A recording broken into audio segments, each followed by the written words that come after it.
a few days ago had a conversation about the end of The Sopranos while getting my hair cut. And this Russian barber who always cuts my hair, his name is Mike. We started talking about television, and we got on the subject of The Sopranos, and of course came up to the ending, and he said he didn't like the ending. And he said because he had been, he said it's not like a movie where it's two hours of your life.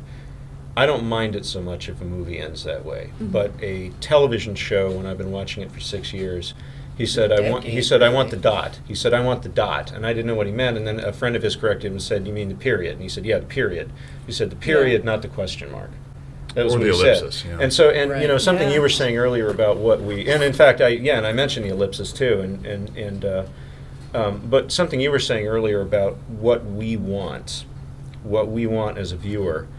To what degree should what the viewers want be factored in? You know, is there a sort of a social compact between the people who make television and the people who watch it? Are we owed anything? I mean, Chase's position has always been very absolute on this, which is, no, I don't owe you anything. Yeah. I'm going to make my show, and you can watch it or not watch it, and I don't really care. But we do live in the real world, and when you invest, 2, 3, 4, 5, 10 years of your life in a TV show, maybe it's not that unreasonable to expect some kind of closure. You don't have to tie everything up in a neat little bow. Right. But, and I personally am kind of an absolutist about this. I think a show should end however they want it to end, and if I like it, fine. If I don't like it, fine. And I'd much rather that they just give me the ending that they want to give me rather than worrying about my feelings. I kind of respect a show a little bit less if it seems to care about what I think. That's definitely an endemic thing. The more creators, the whatever boundaries there used to be between creator and audience has been not just collapsed, but actually now they're very much encouraged to get involved with the fans and be into what the fans are saying and thinking and hating and so forth. And I absolutely believe David Chase is on one end of the spectrum in terms of what do I owe the people? Am I trying to make a statement that I think is important about this piece that I've made, or am I trying to please anyone? And he never wanted to please anyone. Does. And that's why it's great. Yeah. And this is why The Wire is great to some degree.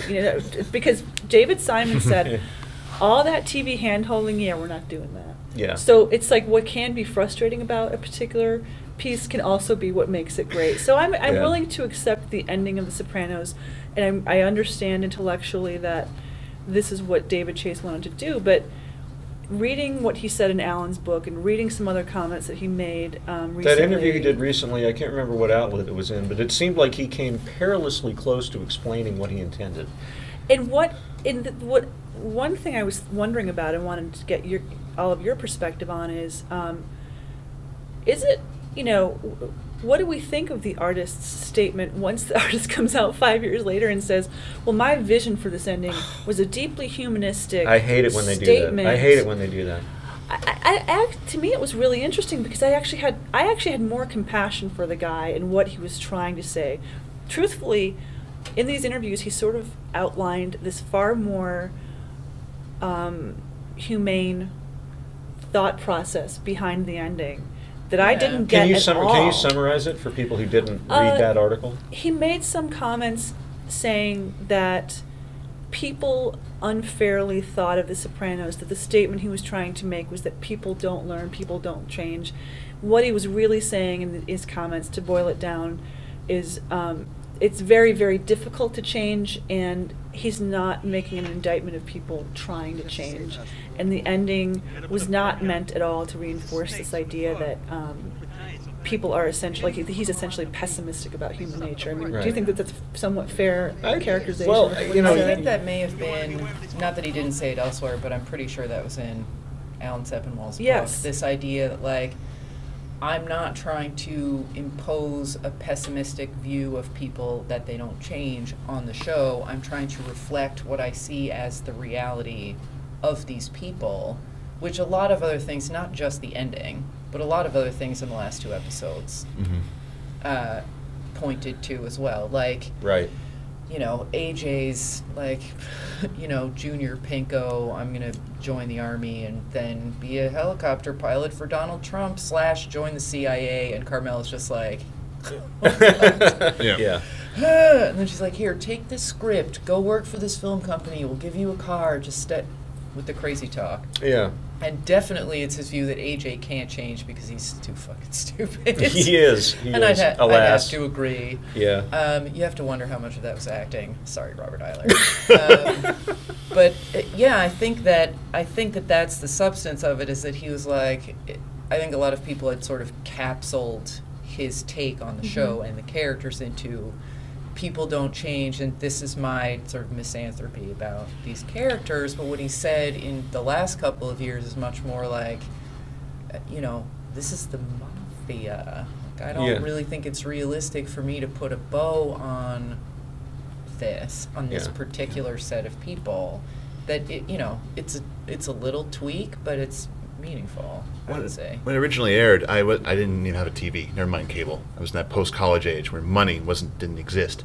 So I caught a lot of the last sort of 2 seasons, hit or miss there, and I caught the ending as it happened. But going through a full rewatch over the last 6 weeks, the theme that I got throughout the entire episode, if I had to pull away anything, was nostalgia for that which never existed. Yes, that's a big one. That one, whether it be Tony's thoughts about what the Mafia used to be, whether it be about Carmela thinking, oh, AJ used to be such a happy boy. Was that actually true? Yeah. Bobby's love of trains. Well, and the imagination. Even that opening voiceover where he says, I feel like I came in on the end. Came in on the end there. Yeah. But also, I think that's a lot of times. Whatever happened to Gary Cooper? Well, Gary Cooper wasn't Gary Cooper. Yeah. That's what happened to Gary Cooper. Wasn't that silent either? Yeah. Seen High Noon? Chatting the whole time. In the last scene in Holston's, they say, they're talking about, remember the good times. And I'm like, okay, there were good times. I guess there were some. It's one at the end of season 1, maybe, if you want. Then that's the way they describe it. But that also could affect that. I mean, there's now we talked about this a lot in our podcast, Mo, where there's an association people get with certain shows, where they pour themselves into the show, making the show a representation and a reflection of themselves. Right. To be a fan of a certain show is to say something about yourself. Yeah. Right. And when that show lets you down, that makes you question not only your involvement with the show, but your actual self. Yes. Why? Why did I get involved with this show? And the idea that the last shot could ever, and it clouds people's, it's not just this show, it's Lost, it's other shows, Battlestar as well, that I suddenly don't like anything I saw the last 6 years. Right. Well, and exactly. I think Chase was either baffled by or impatient with, or probably both, consistently, especially with this ongoing thing about the Russian, that people were invested in it in this way and couldn't just trust him. And it's like, well, it's not really about trusting your storytelling, because everyone is addicted to the show, and it's like, 48-point news whenever it's coming back or if someone gets killed. But I think he was also very conflicted about the popularity of the show for that reason, because he could see that people were invested in it as like I don't know, a line in their online profile in a way. That it's like, this is how I identify myself as being a Sopranos fan. And you should talk about the letters that you used to get at the Star Ledger. Oh my God. Because it was really this huge cohort of ain't enough people getting killed. It was amazing. It's all about the whacking. We at Television Without Pity really were not seeing it that. started it was like well. one guy. It was partly that it was that I covered the first 3 seasons of The Sopranos at the Star Ledger, and that's a bit like being the maybe the film production reporter for the Atlanta Journal-Constitution when they're shooting Gone with the Wind. Yeah. I mean, like that was the level of intensity. Epicenter. And well, they're showing your paper in the Tony's sitting there reading the Star. I mean, it was Yeah. it was nuts. It was a through the looking glass sort of situation. But people were so invested in the show for so many reasons, and there was a hometown hero thing, but there was also the thrill of seeing actual New Jersey locations. Yes, in the there was. episodes. Go and team. There you go. And but yeah, there was a contingent of people who were in it for the whackings, the strip club visits, the drugs, and other things, and the Godfather stuff. Right. Who's betrayed who's going to get whacked, who's going to get tortured, is this person going to talk to the feds? That was what they were watching the show for. They really were not into the scenes where Tony and Carmela discuss the problems they're having raising their children. They really weren't into the therapy scenes, particularly.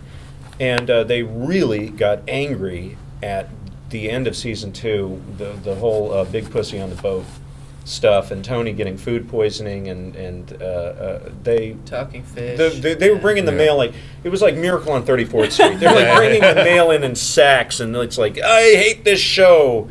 But yeah, I wonder if the people who were angry at the show for being that have revised their opinion at all in retrospect.